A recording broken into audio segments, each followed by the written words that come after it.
Hi, my name is John Alzheimer, and I'm a credit expert who contributes to creditcardinsider.com. If you've got any questions for us, then please submit them in the comments section below and we'll address them as quickly as possible. Today's question is this: how will I know whether or not will be approved for a credit card or not? What factors go into the credit card approval process? Excellent question. There's a lot of moving parts to this. When you apply for a credit card, first off, the type of credit card you apply for is going to largely dictate what type of information they're going to look at in determining their decision as to whether or not they want to approve you or deny you. If, for example, you're applying for a basic credit card, $10,000 credit limit, kind of a garden variety credit card, then it's very likely that the decision is going to be based almost entirely on your credit report and your credit score, and really nothing other than those two pieces of information. However, if you're applying for what you would consider to be kind of an apex predator, if you will, in the credit card world, something with a really high credit limit, $40,000, $50,000, excellent terms, something that's really reserved for what people refer to as kind of the credit elite, then your decision is going to be based on a variety of other metrics. So first and foremost, they're absolutely going to pull a credit report. They're absolutely going to pull a credit score. However, most of the larger credit card issuers will then take that information and then feed it into their own custom developed credit scoring system. So they'll actually use your score within their score. And I realize that's kind of hard to imagine, that if you've got a really excellent credit score, then it's actually going to yield a really excellent credit score in their system as well. These are referred to as custom application scores or application processing scores. And essentially they're taking the information not only from your credit report, but information from the application, such as how long you've lived at the same address, the presence of a checking or savings account, how long you've worked in the same industry, how long you've been on the job.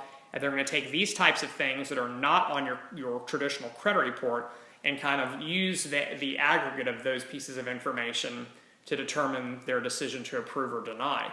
They're also going to consider your income.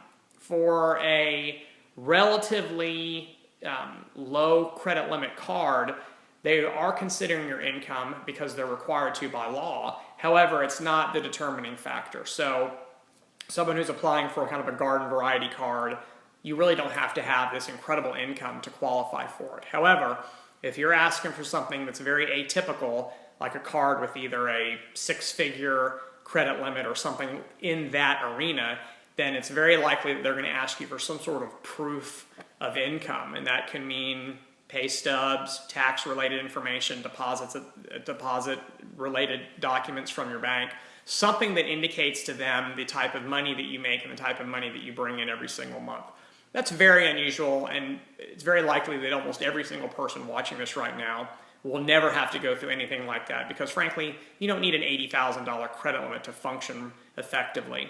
You can function effectively with a much lower credit limit, and if you need larger amounts of available credit from plastic, then you can apply for multiple credit cards from multiple issuing banks and kind of cobble together, if you will, a really large amount of buying power or buying capacity by doing so, and you don't have to go through these kind of atypical underwriting processes. You're not going to know if you're going to be approved before you apply. There is nothing that says if you do this, this, and this, you're guaranteed to be approved. Generally speaking, if you've got good credit scores, and you have an income, you're going to be approved for something. And that something might be just a classic credit card with a very low credit limit, or a credit card with a $20,000 or $30,000 credit limit and a 0% interest rate for 18 months. It just depends on where you're going to fall kind of in that range, if you will, of credit card offers. If you've got very poor credit and very poor credit scores, you really shouldn't waste your time applying for those really high-level cards, because you're simply not going to be approved. You're either going to be denied outright, or you're going to be counter-offered something that's much less advantageous as far as terms go. So my best piece of advice is be realistic and be reasonable. If you've got good credit, expect a good response. If you've got poor credit, then I think you should brace yourself for something that's not terribly attractive as far as the card that you would get if you were to be approved. So if you have any other questions pertaining to credit or financial topics, please submit them to creditcardinsider.com or in the comments section below. Thanks a lot for watching and have a nice day.